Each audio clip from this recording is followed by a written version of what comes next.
Welcome to Fighting for Your Partnership, Why Conflict Can Be Positive with Rich Heller. So my name is Jayson Warren, and sorry, I normally have slides and all kinds of fancy bits and pieces going on, but I seem to be having some issues with Zoom. So bear with me for the low-tech approach today. So my name is Jayson Warren. I am a psychologist who specializes in helping entrepreneurs and professionals move forward and deal with challenging situations and get the results they need by enhancing their effectiveness. And really what I'm all about is helping people get unstuck, unstressed and clear. And I work one-to-one with people. I run talks and workshops and development and well-being programs. And my background is in the psychology of performance and development and well-being. And that's why I set up this meetup. And the idea with it is to facilitate events with myself and other psychologists and coaches to help people address problems in these areas. So you see some links in the chat. If you're not already a member of the meetup, join up and we'll keep you in the loop about future events. Just a little bit of housekeeping before we begin. I'll ask people to keep themselves muted during the course of Rich's presentation in a minute. So if you have any questions, what I'd ask is, can you stick them into the chat box as we're going along, and we'll do our very best to address them during the presentation, but we will also do kind of extensive Q&A afterwards. I'm sure this is a topic that people have lots and lots of questions on, conflict in relationships. Also, if you have a question that you're maybe not comfortable with putting in the chat box, then just direct message me personally and I can ask Rich that way. If there's something you want to ask, but maybe it's a little bit too personal, you don't want everyone to know you're asking the question.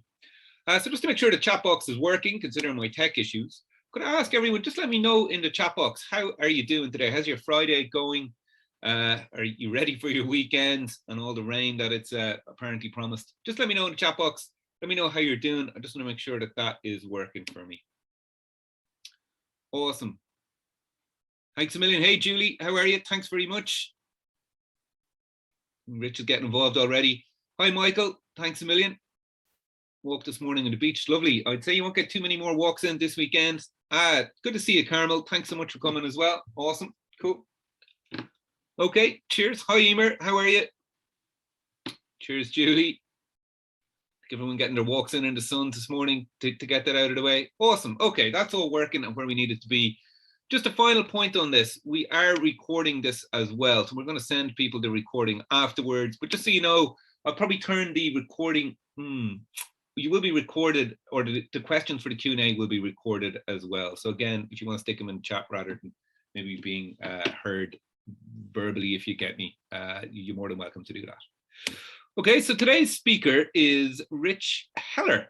And Rich hails all the way from New York. I met Rich a couple of months ago at a networking event, and initially was very fascinated by what he does with his work with relationships. And so after a conversation or two, I really began to appreciate that this is a man who's very, very passionate about what he does. And he's also a terribly nice guy. So I said I'd ask him on the meetup. So Rich is a relationship coach. He's a speaker. He's a mediator. And in his own words, he's on a mission to help families have greater joy and resilience in their lives. Rich, again, in his own words, he was born into a family that was an ongoing Armageddon. There was a lot of conflict, dishonesty, and confrontation. These were pretty much the norm. And this seems to be a big part of what drives him. So in his adult years, he got help from numerous professionals, and he's now happily married with 6 kids himself.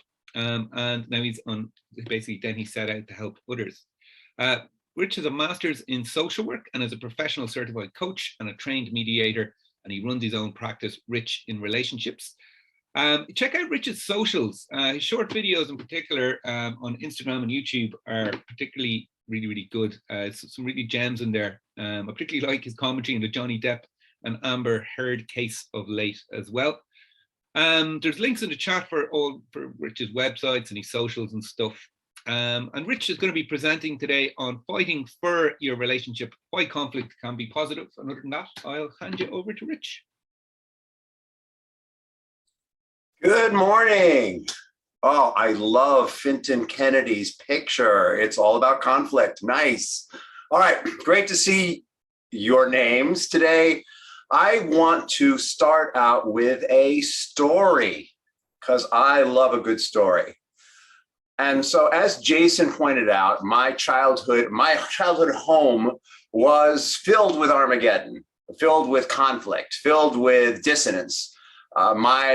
The best times in our household, and by the way, I don't tell you this so you can play your little violin for me. I tell you this because I just want you to understand why I do what I do. And I'm actually grateful for the environment that I grew up in, because I wouldn't be able to do what I do now had I not emerged from that environment. And my relationship with my mom is fantastic today, and my relationship with my dad was as good as it could be before he passed away. So it's not a tragic story. Actually, it has a big happy ending, the story of my family. But the best times in the household were when we were alone. If one of the parents was there, it was okay, but you never knew. You were walking on eggshells. And if both parents were there, it was explosive. And so I spent a lot of time out of the house.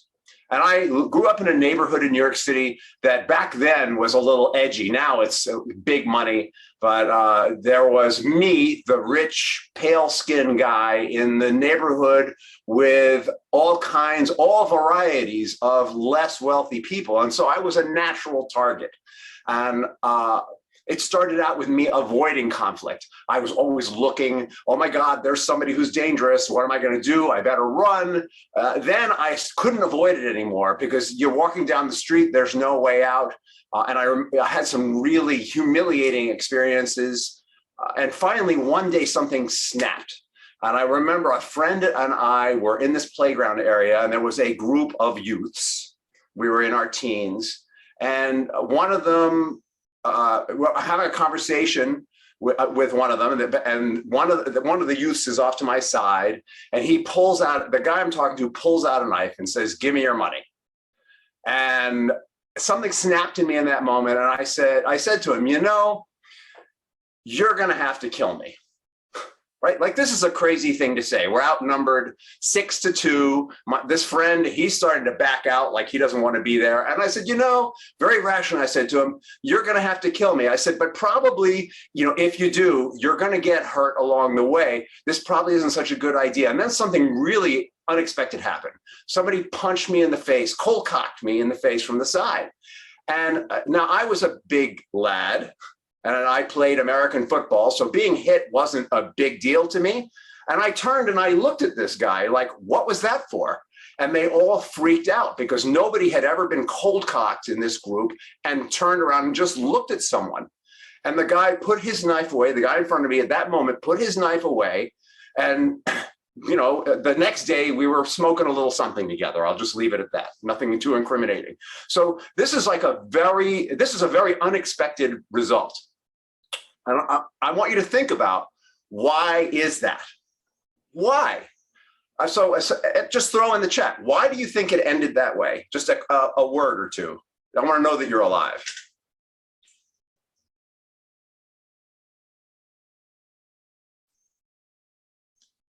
And I could put on some game show music while I wait. Do, do, do, do, do, do, do, do, do. He could relate. There was definitely something relatable. There was something really different that happened here. Do, do, do, do, do, do, do, do, do, do, do, do. This is, in case you don't know, that's, what is that from? I don't even know what that's from. Do, some terrible American game show. Yes, he could relate, but also it was, what was absent in that conflict was where neither of us went, yeah, right, depersonalize the conflict, very good. What was absent in that conflict was, I didn't say to him, whatever race or ethnicity they were, and neither did they, by the way. None of that was present in the room on that day. I don't know why, but it wasn't. Maybe because it was a very mixed neighborhood and we were all used to seeing each other. There was very little, there was fear, but the fear didn't have me. Like, I was just overtaken by this insane thought that I'm done with this. I am done with being bullied. I am done with running away from conflict. There was a stand that I took, but I didn't say to him, I'm going to kill you, mofo. What I said to him is, you know what? I may die, but you're going to get hurt. It was like a clear recognition that the outcome wouldn't be good for me, but that it wouldn't be good for them either. So it was presented as a lose-lose, and he bought it. He was like, you know what? I don't want to kill someone, and I don't want to get hurt. You know, he bought it. So there was something different and unusual in that conflict. My fear left me. I don't know if my fear Yeah, you know what? A better way to put it would be that my cerebral cortex won out over my amygdala, and we'll talk about that more. And I went on after that experience to study martial arts, and I still practice martial arts. I got 5th degree black belt in the World Sado Karate System today, and I've taught kids and all this other stuff. And the more I do that stuff, the less those situations feel threatening. Not because my kung fu is so powerful, but because in that kind of training, you confront your fear again and again and again. You learn to master parts of your brain. So let's talk about conflict. When I say the word conflict, what's the first word you think of? Throw it in the chat.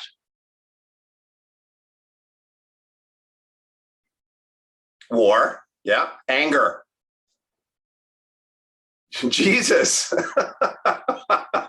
Misunderstanding. Yeah, excellent, excellent, all good. And the fact of the matter is, fight, hurt. We have a lot of negative association with conflict, with the word conflict. But in its essence, I got even a direct message. Yeah, and you feel free to direct message me if you don't want the rest of the group to hear your responses. That's fine. We have a negative association with the word conflict, but in its essence, conflict is about disagreement. Right? That young man and I had a disagreement. He wanted my money. I didn't want to give it to him. Fundamental disagreement. He wanted something I had. He wanted something from me. By the way, he got something from me. He got some kind of validation that was more important to him than the money. Used to hate it and avoid it, says someone else about conflict. There was a difference there, and somehow he didn't get what the money actually represents something to that young man, right? He came from a poorer family than I did. Money, highly symbolic, right? Money is not attached to anything anymore. I don't want to go off on a rant about that, but it used to be attached to gold, and now money just has the value that we believe that it has. If a country has a currency, as the stronger we think the country is, the better we think the currency is. But the currency really is highly symbolic. And so we tend to lay a lot more into money. Theft, stealing often is more opposing views and perspective, yes, are more about what it represents than the actual money.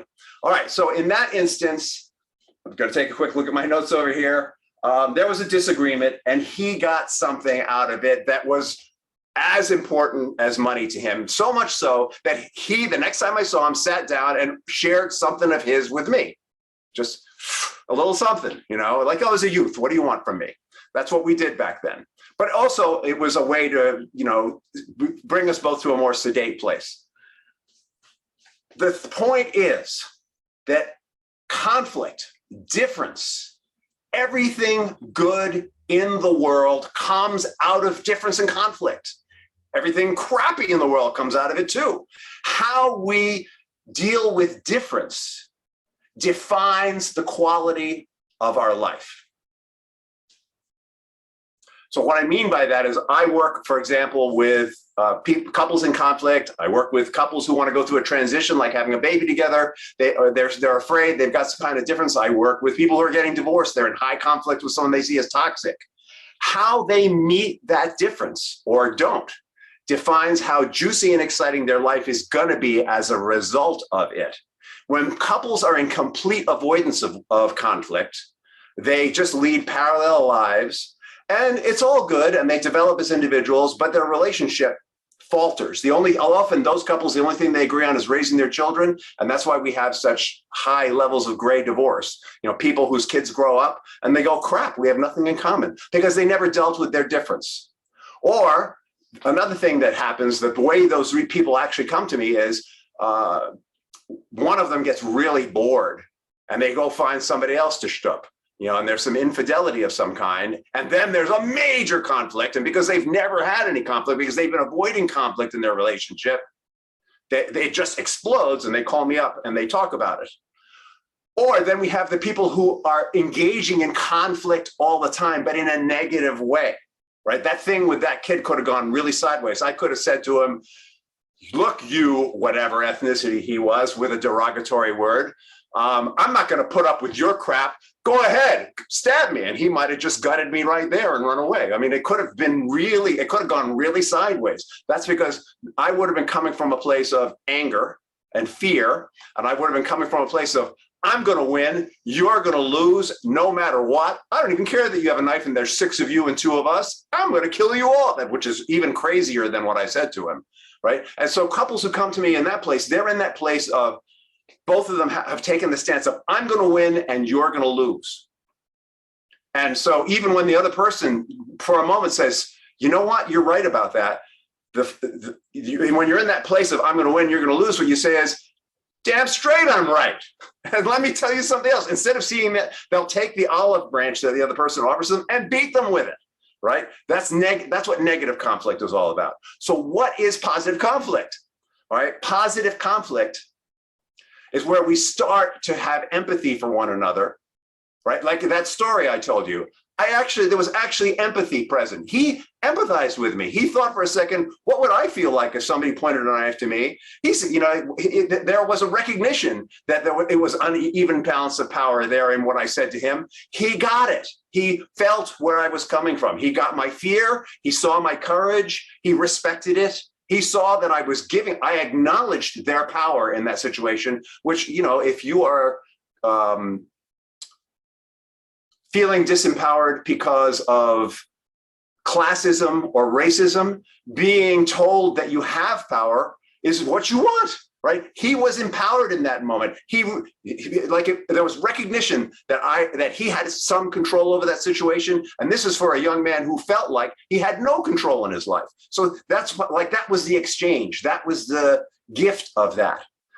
In couples, that's the same process that works. And we're going to talk about that a little more. Going to take a sip here. How y'all doing? Throw it in the chat. Are you still with me? How's the beach? Wouldn't it be nice if we could do this walking on the beach? Thank you for the thumbs up. All right. So what didn't happen in that exchange with that young man and his pals was, even though my amygdala was triggered, it didn't own me. And so the amygdala, for those of you who don't, it's windy at the beach, thank you.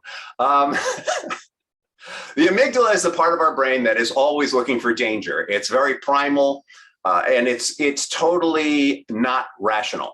And it doesn't really matter, if you're a creationist, then you think that God gave you an amygdala because it's important instinct to have. If you're an evolutionist, then you think the amygdala was the first thing that we evolved because it's the only way that we stay safe, and the other parts of our brain evolved later. And if you're an alien theorist, then you believe that the aliens came, saw that we had this primitive brain and helped develop our cerebral cortex so that we could overcome it. It doesn't really matter why or how. The point is we have this part of our brain that's always looking for danger. It's chattering all the time. It's looking forward, it's looking backward.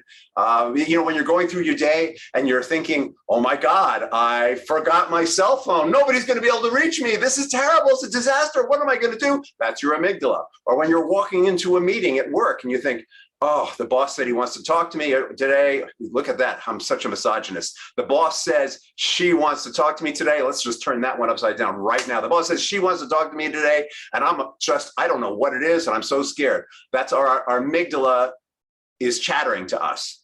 And what chills that thing out is our cerebral cortex, which is rational. Now, I am not a brain scientist. I am just parroting back what I've read and understand. When we get into a fight, that situation, right? I didn't know that guy. I had very low investment in the outcome. He doesn't know my buttons and I don't know his. I just know this is life-threatening moment. And for me, like it was kind of a rite of passage as a youth moment, right? Where, am I going to keep being trampled on or am I going to stand for myself, right? Amygdala active, cerebral cortex 1, right? The cerebral cortex said, I'm in charge here. We're not going to put up with these situations anymore. There's a principle here. Men don't take this, and we're going to deal with this my way. The amygdala would have been, is the part that wants to say, yo, mofo, what, that you're not going to, it gets angry, it gets crazy. The cerebral cortex speaks rationally and says, there may be a fight here. I will probably die, but you will be hurt. That is all cerebral cortex. So at work, our amygdala has less dominance because there's less history. But in our primal relationships, like with our parents, our siblings, or our partners, the amygdala rules. And why is that? Because they know our buttons. And so part of going from that destructive conflict that I talked about, I'm going to win, you're going to lose, to a positive conflict, which would be, I want this to be a win-win, even though we disagree. Part of moving from I'm going to kill you to I have empathy for you to let's win together has to do with managing our amygdala, not letting our buttons be pushed. So the first part is identify your triggers, start to know what they are. And identifying your triggers, I'm going to spare you the long story. Identifying our triggers is kind of like this piece right here. Our coach told me a story once that so fits this. He says, a man is walking down the street and he's reading a book, or more likely today we're looking at our phones, and falls into a hole. Maybe it's a woman. But maybe, you know what, let's go beyond that. They, them are walking down the street looking at their phone, and they fall into a hole because they've been looking at their phone, and they go, holy crap, there's a big hole here. And they put their phone away because it's really hard to climb with your phone in your hand. And they climb out of the hole and they brush themselves off. And of course, they pick their phone back up because we're all addicted to these things anyway. And they go, wow, that was a hell of a hole. The next day, they're walking down the street looking at their phone because we're creatures of habit. And we've got to be watching Rich on TikTok and Instagram and all the places that he presents. And all of a sudden, our cerebral cortex says, wait a minute. Last time we did this, we fell in a hole, and we look, and lo and behold, the hole is there. And so we tiptoe around the hole, pick up our phone, and keep going. The next day, we get on the street, and we're a little more aware of that hole, and we think, you know what, I'm going to walk in the street. And the next day, we're more aware. We say, I'm going to walk on the other side of the street. And then one day we go, why am I walking down that street? There's this hole there. And we go a whole nother way. That's kind of how it goes with trigger management and our amygdala. The more we get to know it and understand our buttons, our triggers, our amygdala and how it works, the better we get at not having it own us. And the distinction here is the emotion having us? Like, does it own us? When we get angry, are we just so wrapped up in the emotion that there's not a rational thought? Or are we in a place where we notice that we're angry, we notice the emotions there, but we can still, like in that moment I had with that young man, we can still think rationally. That's the distinction, right? I mean, as we start to master our triggers and our amygdala, we get to more of that place. I wish, by the way, I wish I could say that instance with that young man, I was 16 at the time, was the starting point for a whole new way in my life, but it wasn't. I want you to know I rode that emotional, self-righteous anger thing as well as anybody. It took me a long time before I actually learned about this and started working at it. Ways that we can manage our amygdala are prayer, meditation, and mindfulness. Studies show that when we do any of these three things, it lights up our cerebral cortex, and our attention moves from our amygdala to our cerebral cortex. And this further studies show that if you do any one or all of these things at least 4 times a week for approximately 15 to 20 minutes, your amygdala actually shrinks and your cerebral cortex grows. I mean, check that out. And the good news is we are not our brains. Our brains are just another muscle that we get to exercise. We choose where we hang out in our brain. We choose whether we're going to spend time in our amygdala or whether we're going to spend time in our cerebral cortex. So there's hope.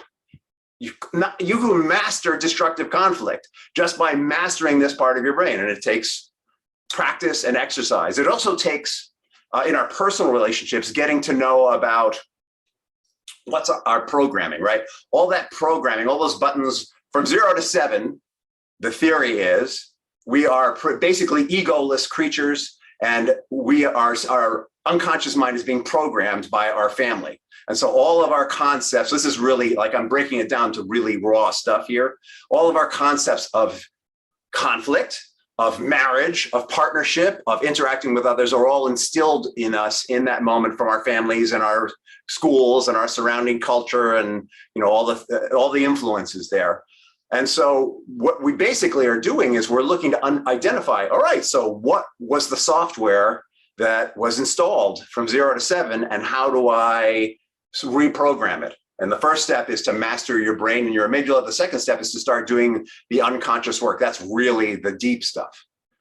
All right, so you've done all this good stuff. Let's just say you've done all this good stuff, or you're doing all this good stuff. You're on the path, right? It's enough that you're on the path. What next? How do we make conflict positive? How do we make conflict go from like a heavy metal song that has nothing in it except death and destruction to Beethoven's Ninth Symphony, which is an amazing contrast of hard and soft and fast and slow, right? That's what the real beauty of difference is, that is the melding of distinctions of hard, soft, fast, slow. That's the beauty of it. How do we move from to something that's more, by the way, I'm a big fan of heavy metal, so don't think I'm not. There's some great heavy metal bands out there with some great it's hard and soft. They tend to have more hard than soft, but it's out there. But that's like a terrible segue. We've got our amygdala. We're understanding something about the transference that goes on, how your partner in a personal relationship, they inevitably become your mom or your dad. Actually, that can happen at work too. We tend to start relating to the boss as if they're our mom or dad. So you got to watch out. Transference happens all the time. What's next? Here's the thing. Negative conflict is based in taking a position, right? So I'll give you an example from American politics today. The American politics, which baffles the rest of the world, and let's face it, even America. Let's talk about why the hell are kids still taking guns to school and shooting the crap out of their cohorts? Like, what is up with that? I don't know why they're doing it. But why is it that the two sides in America can't agree on this? So there are two positions that are being taken. One is the right to bear arms. We became a country and got free from our English oppressors. Sorry. But I just had to go there because we had the weapons to do it. They had superior army, superior navy, but because we armed all our citizens and all of our citizens were armed, we got free. And thus the right to bear arms is a precious thing in America, because God knows somebody might come here again, right? The Chinese have a bigger army than we have a population, kind of. That's the kind of thinking that goes behind that. I had another word for it, but I'm trying to keep it really neutral today. And then on the other side, you've got people who are about guns should be controlled and removed. If we didn't have the guns, those kids wouldn't have access to them and they wouldn't be shooting anyone. Now, those are two positions about guns in the United States. And both of them are a little extreme, though I'm going to tell you that honestly, I lean towards one more than the other, and we're just going to spare you which one, but you'll probably figure it out as I talk. So on the right to bear arms side, they want what? They want safety. They associate safety with the right to bear arms. They want safety for their children too. What they say is that there's something wrong with our society that children even think about shooting other children. The problem isn't the guns. The problem is the morality of our culture. On the other side, the people who are all about let's get rid of the guns, they say there's something wrong with guns. There's something wrong with the morality of guns themselves. And psychological studies show that if you have a gun in a room and two people meet in a room, they actually are more aggressive with each other. So there is some truth to that. There's a backing to the idea that if there's a weapon in the room, you're going to want to use it or feel connected to it, or it's going to bring up conflict in some way. So the trick is to get under those positions. And what they both want is safety. They want safety. They have different ideas of how to have that safety, but they both want safety. When we get under the positions of the most insane fights that you can think of, and that's a pretty crazy fight when you think about it, like the fact that kids keep getting shot by kids, that we've allowed this to go on in this country for 10 years. I do not understand what is wrong with us here, that we allow that to go on, that we can't figure out how for those two positions to be disarmed, get to the basic thing of we all want our kids to be safe and make it work. But when you get under that position and get to the shared values, there is a ground there for negotiation. And it used to be in politics that we could meet on the shared ground and come up with compromises that helped solve the problem and represented both perspectives. But for whatever reason in this country, and it seems like perhaps in other countries, there's a polarization that's going on where people are really sticking to their positions and refusing to get to those underlying values. When we shut down our amygdala when we stop, well, not shut it down, when we chill it out, because we want it. Like if there's real danger, if somebody comes in the room with a gun, we want our amygdala there so that we know how to react. When we chill out our amygdala and when we start to release our position and focus on the underlying values, there is an opportunity for harmony. Not necessarily complete agreement, but harmony, right? Just like in Beethoven's Ninth. This is the key to creative conflict. It's a key in your partnerships. It's the key with your parents. It's the key with your siblings. It's the key with your boss. It's the key with the bus driver. It's the key with the man who runs the shop, who's got an attitude, or maybe you got an attitude. It's the key is underlying values and finding unity and building on that shared agreement. So simple, not easy, because we are wired to defend ourselves and react. And we love our positions. When I get into it with my wife, I love my position. I love to be right, right? And the other part, I think, is also empathy, right? There's something in exploring shared values that allows us to connect with the other person and see their point of view. We may not agree with them, but we see where they're coming from. And we can find, when we see where someone is coming from and we have feel connected, we can walk in their shoes, even if we don't agree with them. If we understand why they are the way they are, we can come to some kind of agreement with them. So in the case of my childhood, let's bring it full circle. The reason why I have a great relationship with my mom and I had a good relationship with my dad before he passed away is I started to understand that my dad was a tragic hero. He was someone who, when he was put on the stand in his parents' divorce, when he was 10 years old, which we no longer do in this country, thank God, and forced to choose between his mom and his dad. And that scarred him for life.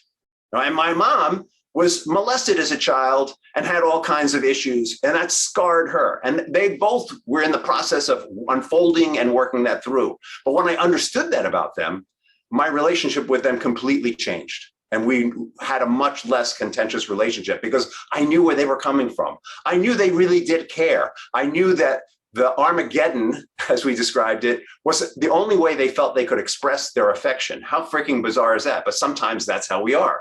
And when we start to get under that, we started to have conversations and relationships that were, even though we still had disagreement, they were less contentious. All right, that's a lot out of me. I'm going to shut up now. And Jayson, take it away, my friend. Thanks so much, Rich. Wow. There's amazing energy in that. And you're right, an awful lot in it. I suppose I have a million questions myself, and I'm going to limit myself a little bit because we are going to be doing an interview in a couple of days, which you guys will be able to catch on the YouTube as well. We're kind of going to go into a little bit more detail and things like Rich's story and stuff. So I might kind of keep some of the questions I have in relation to what you've just spoken about. And what I'd like, if people have any questions themselves, and I think this could be a good moment. If you have any particular relationship questions, even not necessarily in terms of what Rich was talking about, but if you want to pick the man's brain, I think now is a wonderful opportunity for you. So I might get the ball rolling. First off, a couple of books that you'd recommend, Rich, if you want to give people some homework. This is a goodie. It's nonviolent communication, right? And so the key is once we have that empathy and we have that, we want to start exploring those shared values. We want to make sure our communication is nonviolent. Like that thing where I said to that guy, you may kill me, but we're both going to get hurt, was actually a form of nonviolent communication, as bizarre as that sounds. So this book is a great guideline in how to have communications with people, even in confrontation, that are nonviolent. And then here's one of my favorite, right? Really, we are all engaged every day in negotiation, right? Nobody likes to think about it that way, but every time we encounter another human being, we are, in fact, very fearfully and wonderfully made creatures, unique, each one of us unique. We each have a unique mission and sense of purpose. in life, or you may be discovering it, but there's something that we're uniquely suited for. And because we're so different, there's a negotiation between that difference. And so I'm a big fan on learning about negotiation. Here's one called Beyond Winning, Negotiating to Create Value in Deals and Disputes. It's got just sort of a great framework for how to negotiate with others in a way that is a win for both sides. And I think that's really the big shift here is we want to move from I'm going to win and you're going to die. Like that's really what that is too. I'm not going to play unless we can all win, right? When the creative conflict resolution, creative resolution of difference comes out of that. I'm not going to play unless we can win. Both win. Okay, cool, awesome. Yeah, that Marshall Rosenberg book. I'm a big fan of his work. He is an absolute genius, and very practical takeaways in that as well. And like, you know, I suppose there's an underlying theory, but some really good practical steps. I got the Jayson seal of approval there. Yay! Okay, quite a few questions in the chat already. Okay, this is one is from Carmel, and Carmel has asked, where would you place power and respect within the issue of conflict? Well, every interaction, it can be viewed as a dynamic in which power is who has the power is being determined. But I would say that ultimately, I decide, I'm going to speak for myself, I decide who and what has power over me based on my beliefs and my mastery of self. There's a prayer that I meditate on, and it goes like this.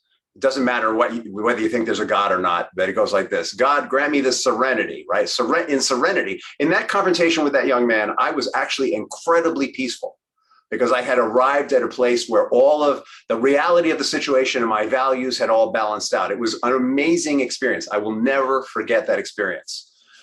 God grant me the serenity to accept the things I cannot change, right? I knew I couldn't change that I was there, that there's a guy with a knife that was threatening me, that I only had one friend there and he was questionable at best, and that there were 6 of them. So I accepted what I couldn't change. God grant me the serenity to accept the things I cannot change, courage to change the things that I can. The only thing that I could change was my presentation, what was going to come from me and what's going on in here, and the wisdom to know the difference. And I think for me, what comes out of that every time I use it is my sense of power comes from in here. You know, Nelson Mandela was in jail for 27 years and ended up becoming president of South Africa. Like, what? You know, because while he was in jail, he never allowed his captors to have power over him in his own mind. Yeah, he couldn't leave his cell, but in his mind, he was converting them. In his mind, he was teaching them about respect. In his mind, he was teaching them about human dignity. And many of his captors acknowledged that when he was released. So what is power and where does it come from? Now, respect. Woo. You know, we disrespect. Respect is so contextual. You know, I train in a Japanese traditional martial arts school. And my teacher's concept of respect is so much deeper than mine. I mean, let's face it, Americans don't really know much about respect. We're a little raw culturally, right? And it has taken me years to figure out that when he says to me, Rich, have you been well? You know, that he is very respectfully suggesting to me, you might want to come to my class more. It's taken me years to figure that out. It's like the cultural translation is insane. But for him, respect means never confronting someone directly, always hinting at, always, it's just so, respect is so contextual. And it ultimately comes down to, how do I respect my own values and my own self? And what respect am I going to show to another? How open am I going to be to what they believe, even if it's diametrically opposed to what I say I believe? Very interesting. I really like that idea. I decide who has power based on my beliefs. I think a lot of that as well is, I suppose, being consciously aware that that's the case, that often, you know, because we're not thinking around that. We're not thinking around power dynamics. That we can often give power away, but just not consciously realizing that we actually do have it within us. Very good. Well, no, we have all of our power comes from ourselves. I mean, we are powerless over the law. We are powerless over the way it's enforced, but how we react to that. There's also a guy named Hurricane Carter who got locked up in the United States. He was a fighter. Hurricane Carter refused to even believe that he was incarcerated. He came into the jail and he said to the warden, "I am not a prisoner here. That's your mindset." I mean, it's about mindset. Like, power comes from mindset. And yeah, he came out of that, by the way, and recovered all his wealth and everything in his life. I mean, Muhammad Ali might be another example of that. But mindset is a huge source of power. Like, it's about how you define power. You know, when I said here in America, we're a little raw when it comes to power, we think culturally that power is about the biggest dog and who's got the most weapons, right? Like, look at how my country behaves, you know, out there in the political world, right? But that's not what power is about. It is not about there's 6 of them and 2 of me. It's about mindset. Very good. Okay, awesome. I also like that comment on that respect is contextual. You know, what respect or behaving respectfully for one person isn't necessarily behaving respectfully. Oh man, I get couples all the time, and one says she's disrespecting me. That she, like, and his concept of respect is totally different than hers. And we have a whole discussion about, all right, let's talk about respect. Let's find some mutual ground for what that even means. Okay, I'm going to jump on to a couple of other people's questions. This is from Ashleen. I really like this. I always seem to walk away from conflict and then feel annoyed I didn't even bring up what I wanted to discuss. How to gradually expose myself to conflict without getting overwhelmed? That's a great question.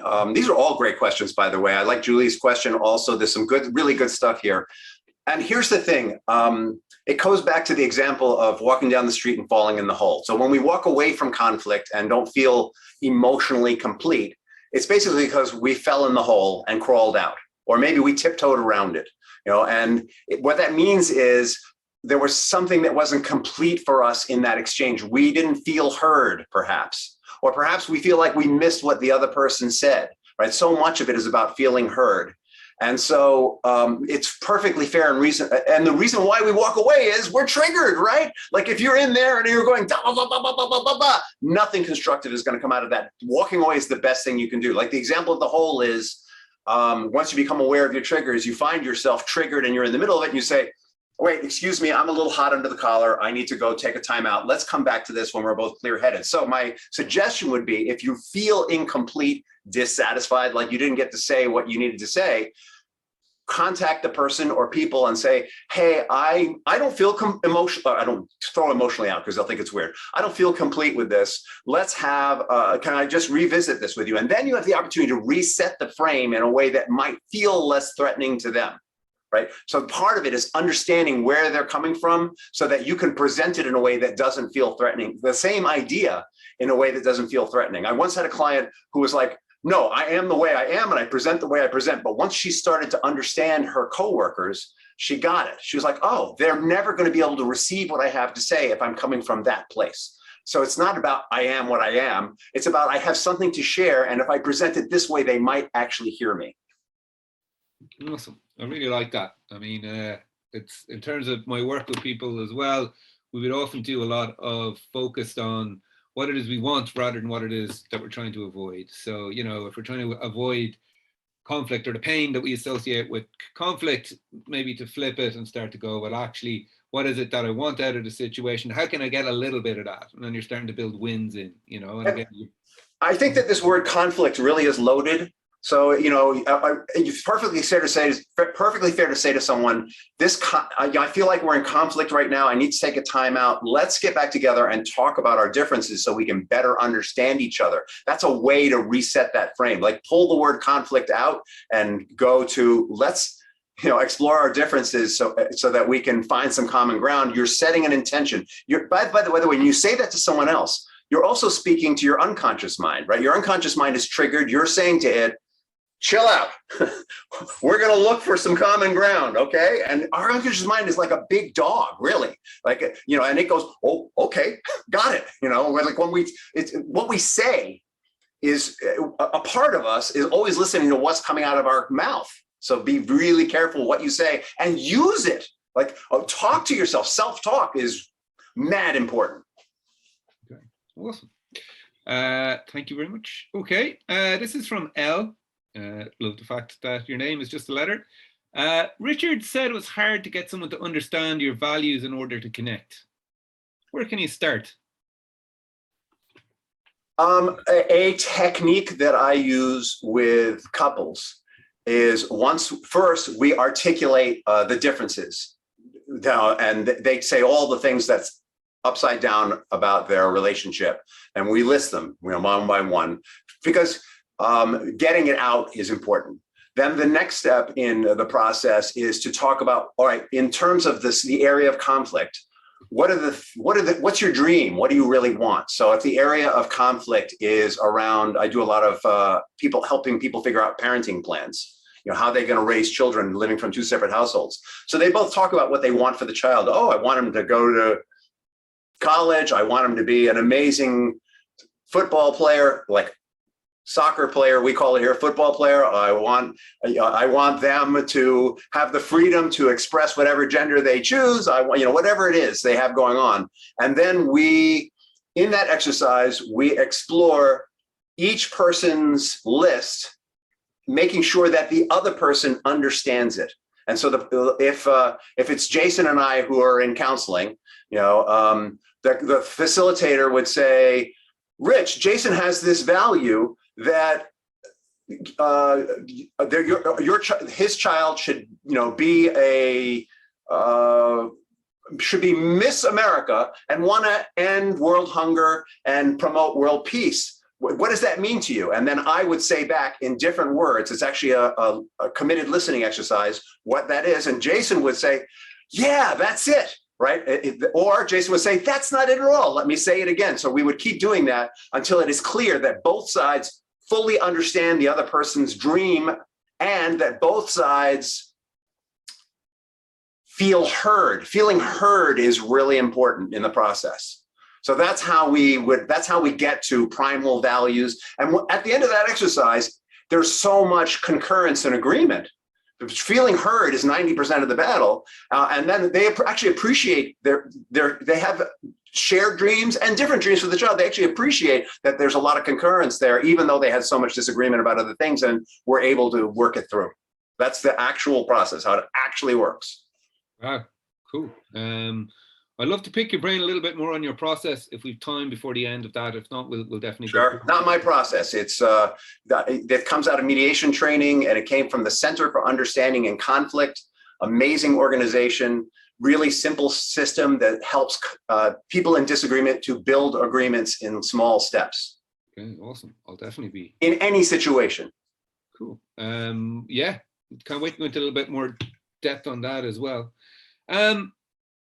I suppose what strikes me about that as well, just if I can throw in a little bit on it as well, Rich, I suppose in terms of getting someone to understand you, something I find very, very useful, funnily enough, is when we focus on understanding other people, when we focus, for example, on listening and making sure that we understand what the other person is saying, feeling listened to makes you much more open to listening to other people. Because when you feel listened to, you feel valued, you feel like your opinion matters, and then you're being less aggressive, less defensive, and so exactly so you're much more open, Okay, Julie.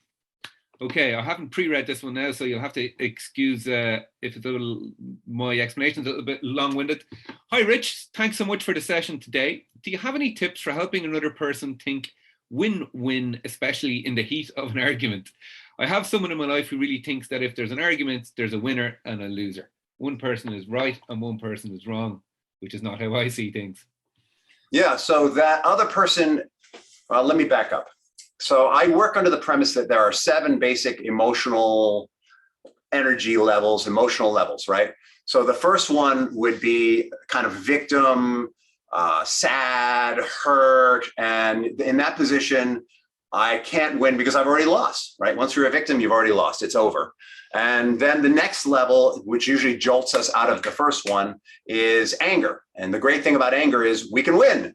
The bad news about anger is we want to win at the expense of others. And if you've ever had an angry boss, you know that that will get things done. It will keep his business going, but everyone's unhappy and eventually people quit and they have a big high turnover. So there's a problem with the good news about anger is we start winning. The bad news is we drive everyone away. And that's where that person is. And just so you know, third level, those two levels are serious amygdala levels, right? Amygdala is about fight, flight, or play dead, right? That's kind of, and so when we're in mourning for the loss of someone and in deep sadness, that's a form of play dead, right? I'm just going to have this feeling. The good news about level one, about that sadness, is when we have it and really process it, we're very emotionally complete and can move on. When we avoid it, that we're haunted by grief, it inhibits our ability to function. All right, so level three is about reconciliation. It's the beginning of our cerebral cortex kicking in, and our cerebral cortex is basically saying, okay, we're going to take this anger and we're going to win. If other people win, it's okay. But what's most important is that we win. So that could be appear manipulative. So that's better than like kicking everyone's ass all the time and winning because they don't want to be around you. Level four is very emotional. Like this is where we're starting to have that empathy, Jayson, that you've been saying is so important. Like if we don't have compassion for the other person, then we're going to be stuck always winning, maybe at the expense of others, maybe not, and appearing manipulative and narcissistic, right? Once we start to have that connection to other people, that, by the way, from a win-lose point of view, that's like very parental. I'm going to give my life for you. And you find people who hang out on this level a lot actually burn themselves out because they stop taking care of themselves. They're just giving and giving and giving and self-sacrificing, and they burn out. But it's the stepping stone to level five, which is win-win. I'll spare you the other two for now because they're a little ethereal. Win-win is, yeah, I see what the win is for me. I have compassion for you, and I see what the win is for you. And let's figure out where the common ground is. So the trick is to, long-winded answer, the trick is to help somebody move from that level two, I'm going to win and you're going to lose position, to bump them up to where they see that win-win might be better there. And there's ways to do that. I mean, one, depending on how self-aware they are, would be simply to say, it seems like you want a clear winner and a clear loser. What if we both won? And just have them dwell on that idea. If they're really stuck in their own rage and anger, then it's, I mean, or level three is a better way to put it. Starting to communicate, starting to develop some form of empathy might be helpful to explain to them, look, the reason why I feel the way I feel is because my mom spanked me all the time when I was a kid, and so I'm very reactive to this. I really do want to work this out with you. I'm trying to get past my own stuff here. That's an attempt to develop empathy, or to say, all right, another way to develop empathy would be to acknowledge their position. So it goes back to having them feel heard. So how in depth do I want to go here?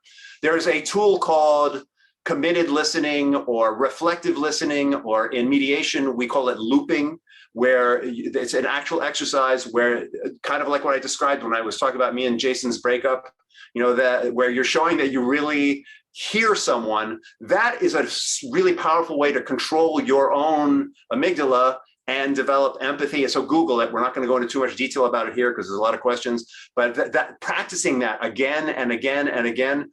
The reason why it chills your amygdala is it requires your cerebral cortex to, what you're looking for is one fact and one feeling, and you want to say it back to them in a way that's different than their actual words. And Google it. Reflective listening or mirroring or looping or any of those things, you'll get stuff on this. That's a very powerful way to build connection, empathy, and compassion with the other person. And perhaps as your amygdala is not triggered by their position of, I'm going to win and you're going to die, or I'm going to win and you're going to lose, however you want to frame that. As you do the reflective listening exercise and they start to feel heard, the energy might actually change and shift, and they might be able to move towards a win-win. Awesome. So give them the win. Give them the win-win and prove them wrong.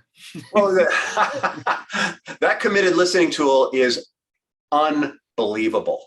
I mean, I walked into a delicatessen once, and there was a homeless guy who was, they were trying to toss him out, and he was positioned. He wasn't going. They were going to call the police. And, I turned to him and I said, because I'm like, my moniker is the peacemaker. This is even before I started doing this work. I turned to him and I said, brother, these people can't hear you. They don't know where you're coming from. They just don't understand. This fight isn't worth it.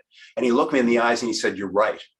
Because in that moment, finally, somebody heard him, and he said, he walked out. It's unbelievable how well this stuff works. Right? If you're in customer service, 95% of customer service is making the other person feel heard. Yeah. I used to teach my employees when I had a business like that they carried a little notebook and a pen, and people would walk up to them, and we were working in the streets doing garden plantings, and people would complain, oh, those flowers are not sustainable, blah, blah, blah, blah, blah, blah.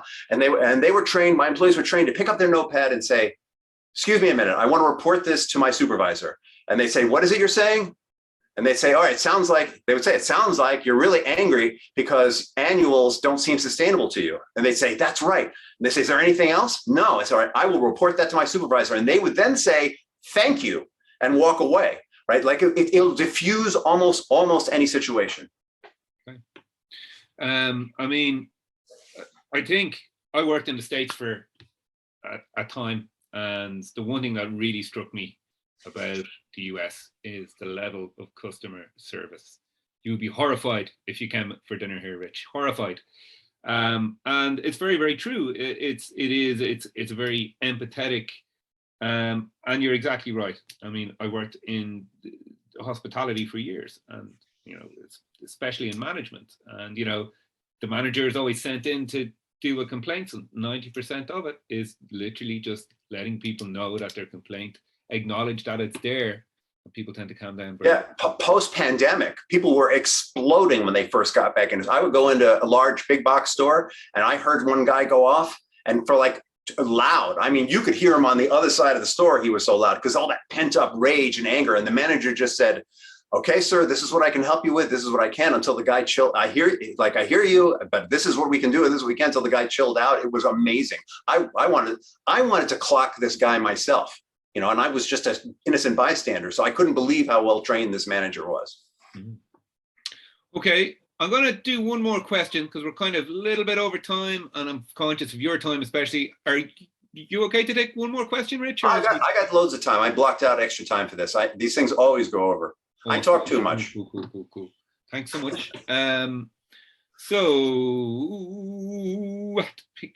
Maybe we can do two. This is kind of to build on what we were just talking about. What do you do when someone has got, a set of non-negotiable, when someone is like, you know what, this is a line, this is something that I'm not moving on? How do you deal with? Yeah, great question. First, you would always attempt to get under the position. Why is that non-negotiable? What is it about that that's so important to you? The real question is, what is it about this is so important to you? And so, if the line is, either you stop working at nights, or this marriage is over. I'm taking something really innocuous. You want to get underneath that. So what is it about me working at nights? Oh, well, you're never well rested. We never see each other. I'm lonely. Right? Oh, so what you'd like, I'd like to see more of you too. Maybe there's a way we could work on that first while I work on getting a new job or something. You look for some kind of, it's about common ground. Now, if that doesn't work, if they're so positioned that they just won't get off of it, then you really don't have a lot of choice. Like if what you want is win-win, the position is, I'm in this for a win-win or I won't play. And you just can't, if people are not willing to get underneath to the values, if they're not willing to get off of the position, if they're, for whatever reason, if you can't help them get to that place of where's our common values, then you don't play with them. There's another question in here about what do you do when you find people ganging up on you? And you know, there I was with 6 people and 2 of us. You know, I appealed to I appealed to the leader, and you know, we found common ground. It also didn't help that somebody hit me, and that didn't like that. I just looked at the guy. I looked that I was one thing I have for me is I can take a hit.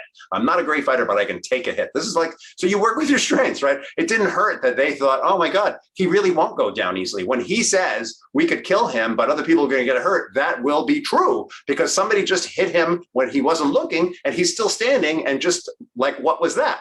You know, like, so that helps. You know, if you're being ganged up on, you either find a way to level it out or you leave. Awesome. Okay. Conscious of time.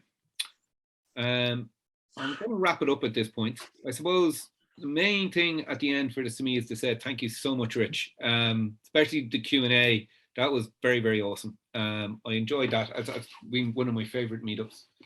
Okay. We are going to do a follow-up to this. We're going to do an interview on early next week, and we're going to post that up on the YouTube as well. We will be sending this video, and we'll definitely send links for the books and some other resources and bits and pieces out to everyone who registered as well. Hey, can I just add a piece in? Please, of course. Yeah, just going back to that, what do you do when you're ganged up? You know, so, all right, it's not a win-win. You say, I'm not going to play. The classic move with any group is to divide and conquer. So then you take them off separately and work with them individually, and there'll be a whole different song sung. So you don't have to say it's not a win-win, I'm out of here and quit. If it's really important to you, you find a way to find common ground with each of them individually and break up the dynamic of, you know, we're a pack and you're not part of our pack. This is like, that's the basic stance. We're a pack and you are not part of our pack. We are a tribe. You're not part of our tribe. That's like what was happening on the street that day. They were a tribe, and me and my friend, we were not part of their tribe. Okay, awesome. So I suppose, you know, if you're bringing that into the day today, you know, if people are ganging up and you did take them out one by one and, you know, have those individual conversations. I suppose people act very strangely in groups. Wouldn't say strangely, but there tends to be a different mindset, and we can. There is a group mind that occurs, and there is an inherent leveling of individuality. One of the greatest challenges is to stay personally empowered within a group. Like the power of cults is the power to ground out the individual and just get people to follow along. And if I'm completely honest, you know, what I really would like in life, it would just be so much simpler. If somebody would just tell me how to live and what to do, it would be so much easier, because then I could avoid what?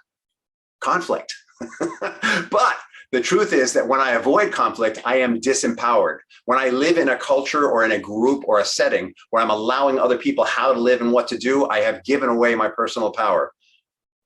Yeah. Very true.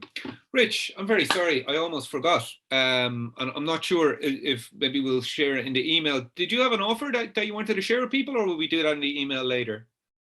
Do I have an offer? Yeah, sure. If you want to talk to me individually, like if you want to sit down and chat for 30 minutes about a situation and go more in depth, you can reach me through a bit.ly link, bit.ly/end the fight, all one word, ENDTHEFIGHT. So just think end the fight with bit.ly in front of it, and you'll get to my calendar, and we can schedule some time together to talk.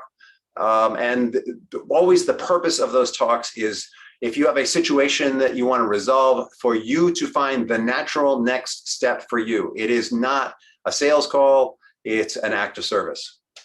Okay, awesome. I've just stuck Rich's links in the chat, so I'm sure you'll get him through his website, and I'll put up the contact there as well. And definitely check out his Facebook and Instagram. They're great. Okay, with that, I am going to call it a day for today. Thank you again very, very much, Rich Haller. Thank you, everyone, for coming and all the interaction and all the great questions. Oh, wait, Mary has a request. Oh. So look, I'm going to put that bit.ly link in the chat. Please. Except I can't spell.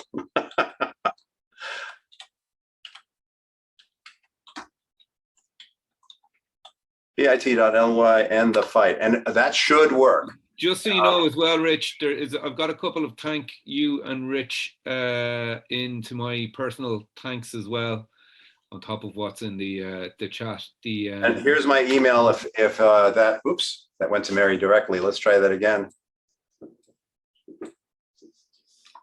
The Bitly link has gone to everyone. Yeah, no, but I was putting out my email and somehow I was back to, I'm going to put out my email as well in case the Bitly link, I haven't used that link in ages, so it's probably still good. I don't trust Bitly. And that's my email. So if you'd rather just email me, feel free. Sure. We'll share all these links with everyone in the next couple of days as well. Yeah, it's such a great group. I love the questions. I love it. Thank you for playing along with me and putting words in the chat and being present. That was so cool. I even loved hearing about how the beach is windy. I miss the beach. Thank you so much, all of you. You were awesome. Awesome. Cool. Okay. Well, thank you, Rich. And thank you, everybody. And we'll see you probably be 6 weeks and 2 months for the next one. And we'll see you. And someone says the Bitly link is not found, so please use my email. Okay. And again, we will share all of this in an email afterwards for you guys as well. And feel free, if you're having, Rich's links are all there in the chat. If you're having any trouble getting in touch with him, reach out to me. And yeah, I'm an open book. Awesome. Okay, cool. So thank you ever so much, guys. And we shall see you all again relatively soon. Awesome. Thanks again.